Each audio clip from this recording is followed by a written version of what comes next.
உலக அரசியலில் பதற்றம். ட்ரம்பின் நகர்வு சர்வாதிகாரமா எனும் தலைப்பில் ஆனா யோதிலிங்கம் ஒரு அரசியல் ஆய்வுக் கட்டுரை ஒன்றினை எழுதியுள்ளார். அதனை இப்பதிவில் முழுமையாக தருகிறோம். இக்கட்டுரையை எழுதிய ஆனா யோதிலிங்கம் அவர்களுக்கு எமது நன்றிகளையும் தெரிவித்துக் கொள்கிறோம்.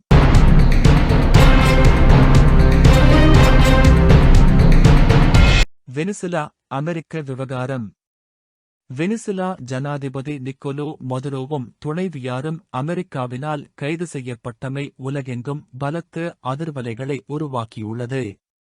நடைமுறையில் உள்ள உலக ஒழுங்கிற்கு அமெரிக்காவே தலைமை வகித்த நிலையில் அண்மைக்காலமாக உலக ஒழுங்கை அமெரிக்காவே குழப்பி வருகின்றது.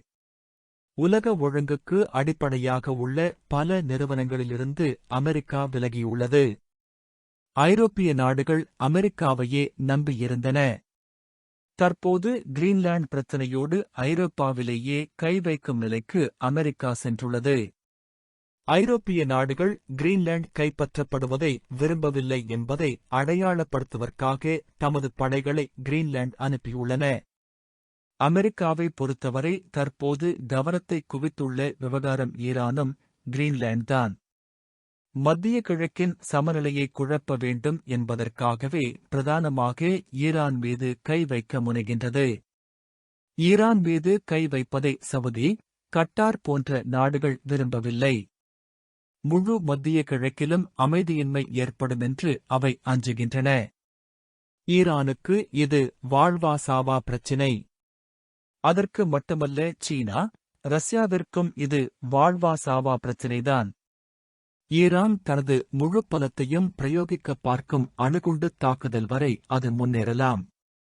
சீனாவும் ரஷ்யாவும் ஈரான் தாக்கப்பட்டால் நேரடியாக ஈரானை பாதுகாக்கும்.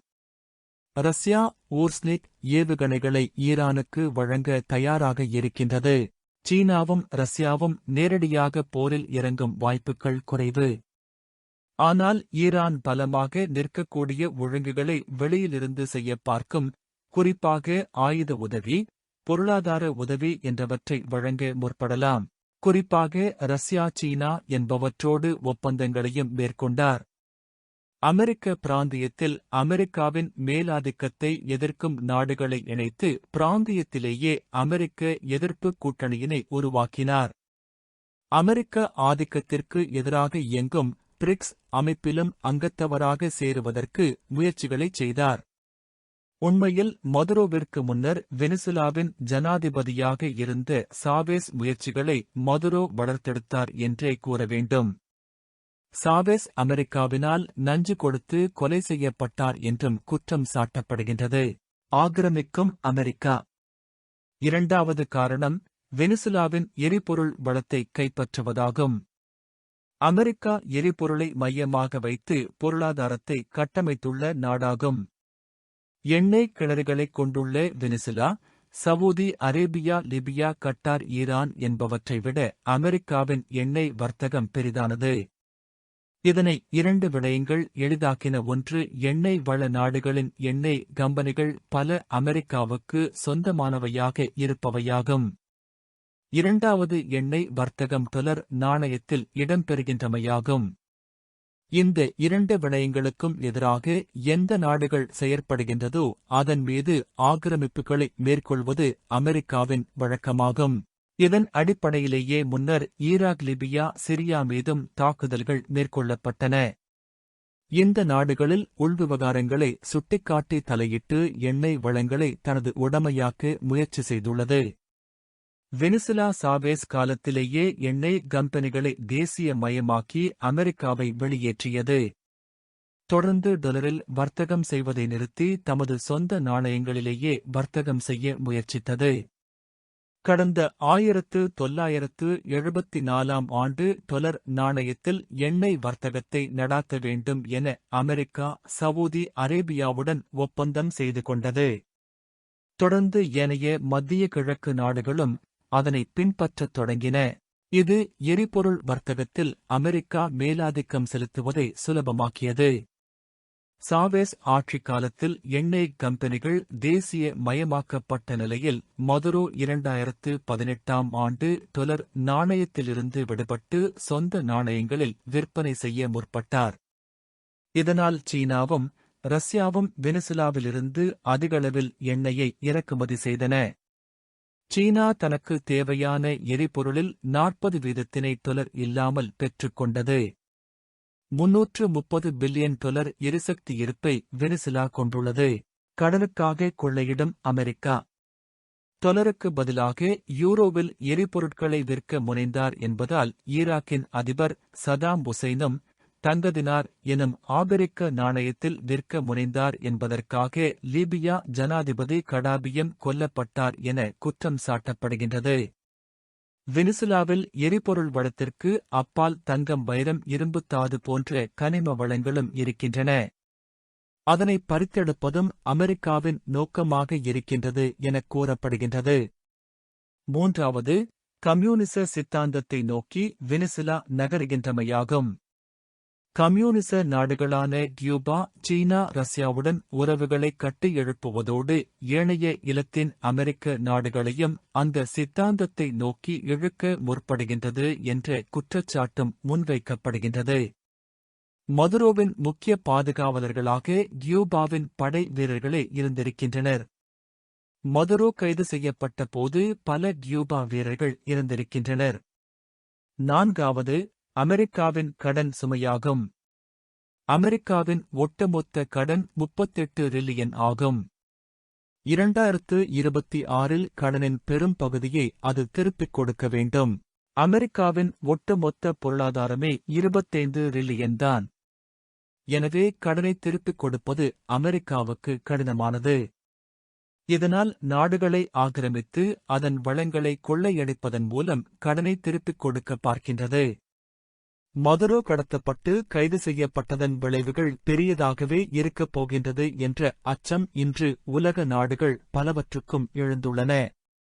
அதில் முதலாவது முன்னர் கூறியது போல உலக ஒழுங்கு குழப்பப்படுகின்றமையாகும். முன்னரும் பனாமா ஜனாதிபதி கடத்தப்பட்டு சிறை வைக்கப்பட்டார். கடந்த 1989ஆம் ஆண்டு பனாமாவின் ஜனாதிபதியாக இருந்த மனுவேல் நொரிக்கா இதுபோல கைது செய்யப்பட்டு 40 வருட காலம் சிறை வைக்கப்பட்டார் எனக் கூறப்படுகின்றது. மனுவேல் நொரிக்காவை வளர்த்ததே அமெரிக்காதான். ஒரு கட்டத்தில் அமெரிக்கா நலன்களுக்கு எதிராக அவர் செயற்பட முனைந்த போதே கைது செய்யப்பட்டார். ஆனாலும் உலக ஒழுங்கை குழப்ப அமெரிக்கா முற்படவில்லை. அமெரிக்க அணிக்கு போட்டியாக இருந்த சோவியத் யூனியன் முழுமையாக வீழ்த்தப்படாததினால் உலக ஒழுங்கை குழப்ப அமெரிக்கா விரும்பாது இருந்திருக்கலாம். தற்போது போல உலக நிறுவனங்களிலிருந்து தன்னை விலக்கிக் கொள்ள அது முற்படவில்லை. சர்வதேச சட்டம் அமெரிக்காவிற்கு தேவையில்லை எனக் கூறவில்லை. இந்த உலக ஒழுங்கு குழப்பத்தினால் அதிகம் பாதிக்கப்படப் போவது ஐக்கிய நாடுகள் சபைதான். ஏற்கனவே அமெரிக்காவின் ஆதிக்கத்தினாலும் நேட்டோவை முதன்மைப்படுத்துவதனாலும் ஐக்கிய நாடுகள் சபை பலவீனமடைந்தே இருக்கின்றது. ஆனாலும் அமெரிக்காவின் ஆதிக்கத்தின் கீழான ஒரு உலக ஒழுங்கு இருந்தது எனக் கூறலாம். இனிவரும் காலங்களில் அதுவும் குழம்பப் போகின்றது. இந்த உலக ஒழுங்கு குழம்பினால் உலகத்தைக் கட்டுப்படுத்த எந்த ஒரு கருவியும் இல்லாமல் போய்விடும். இன்றும் பெயரளவில்தான் ஐக்கிய நாடுகள் சபை இருக்கின்றது. வல்லரசுகளுக்கு அங்கு விதிவிலக்கு உண்டு. ஆனாலும் பெயரளவிலாவது ஒழுங்குபடுத்த ஒரு சபை இருந்தது. தமிழ் மக்களுக்கு இதில் நல்ல அனுபவம் இருக்கின்றது. தமிழ் மக்களின் விவகாரத்தில் ஐக்கிய நாடுகள் சபையோ அல்லது அதன் ஒரு நிறுவனமான ஐநா மனித உரிமைகள் பேரவையோ காத்திரமான வகையில் செயல்படவில்லை. சாட்சியமில்லாத யுத்தத்திற்கு ஐக்கிய நாடுகள் சபையே காரணமாக அமைந்தது. சர்வதேச நீதி என்பதை விட வல்லரசுகளின் பூகோள நலன்களே அங்கு ஆதிக்கம் செலுத்தின. ஆனாலும் விவகாரத்தை பேசு பொருளாக்குவதற்கும் நீர்த்துப் போகாமல் பாதுகாப்பதற்கும் ஐக்கிய நாடுகள் சபையுமே ஐநா மனித உரிமைகள் பேரவையும் உதவியிருந்தன. இந்த வகையில் உலக ஒழுங்கு குழப்பம் தமிழ் மக்களின் நலன்களையும் பாதிக்கச் செய்யும். மூன்றாவது, பிராந்திய வல்லரசுகள் மேலாதிக்க நிலைக்கு வருதலாகும். உலக ஒழுங்கு குழம்பினால் பிராந்திய வல்லரசுகள் மேலாதிக்க நிலைக்கு வரும். அமெரிக்கா தனது பிராந்தியத்தில் தனக்கு எதிரான சக்திகளுக்கு வெனிசுலா புகலிடம் கொடுக்கின்றது என்ற குற்றச்சாட்டை முன்வைக்கின்றது. எனவே வெனிசுலாவில் தலையீடு செய்வது அமெரிக்காவின் பாதுகாப்பிற்கு அவசியமெனவும் வாதிடுகின்றது. இதே குற்றச்சாட்டை தான் ரஷ்யா உக்ரைன் மீது வைத்திருந்தது. உக்ரைன் நேட்டோவில் சேர்ந்தால் ரஷ்யாவின் பாதுகாப்பிற்கு அச்சுறுத்தல் ஏற்படும் என அஞ்சுகின்றது. ஆனால் உக்ரைனுக்கு அமெரிக்கா உட்பட அனைத்து ஐரோப்பிய நாடுகளும் ஆதரவளித்து உதவி செய்தன. இது அமெரிக்காவிற்கு ஒரு நியாயம், ரஷ்யாவிற்கு ஒரு நியாயமா என்ற வாதத்தையும் எழுப்புகின்றது.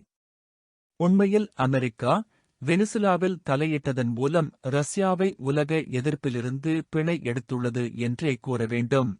இனிவரும் காலங்களில் ஏனைய பிராந்திய மேலாதிக்கம் உள்ள வல்லரசுகளும் தமது பிராந்திய நாடுகளில் தலையீடு செய்ய முற்படலாம். இதன்படி சீனா தாய்வான் மீது படையெடுக்கலாம். தாய்வான் ஜனாதிபதியை கடத்திக் கொண்டு வரலாம். ரஷ்யா உக்ரைன் ஜனாதிபதியை கடத்திக் கொண்டு வரலாம். வடகொரியா தென்கொரியா ஜனாதிபதியை கடத்திக் கொண்டு வரலாம். இந்தியாவும் தனது பிராந்தியத்தில் மேலாதிக்க நிலைக்கு வருவதற்கு வாய்ப்பும் நியாயமும் உண்டு.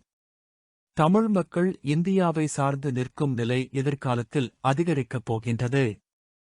தற்போதும் இந்த நிலை இருக்கின்றது என்பது உண்மை. ஆயினும் எதிர்காலத்தில் அதன் உறுதிநிலை அதிகமாக இருக்கும். இலங்கை வெனிசுலாவில் அமெரிக்கா தலையிட்டது தொடர்பாக கடும் கண்டனத்தை தெரிவித்திருந்தது.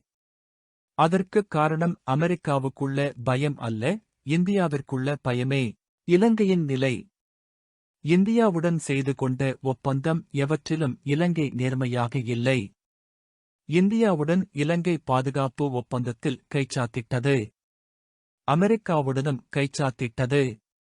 இந்தியாவை விட அமெரிக்காவுடன் இலங்கை சற்று நேர்மையாக நடக்கின்றது எனலாம். இந்தியாவைப் போல காலத்தை இழுத்தடித்து அமெரிக்காவை ஏமாற்ற முடியாது. அதுவும் ட்ரம்ப் ஆட்சி காலத்தில் ஏமாற்றுவதை நினைத்தே பார்க்க முடியாது. பெருந்தேசியவாதத்தை பொறுத்தவரையிலும் இந்திய எதிர்ப்பு இருக்கின்ற அளவிற்கு அமெரிக்க எதிர்ப்பு இருக்கின்றது என கூற முடியாது. அமெரிக்கா இலங்கையில் அளவு மீறி மேலாதிக்கம் செலுத்துவதை இந்தியா ஒருபோதும் அனுமதிக்காது என்பது போல அமெரிக்கா திருகோணமலையில் கண்வைக்கப் பார்க்கின்றது என்ற அபிப்பிராயங்கள் வருகின்றன.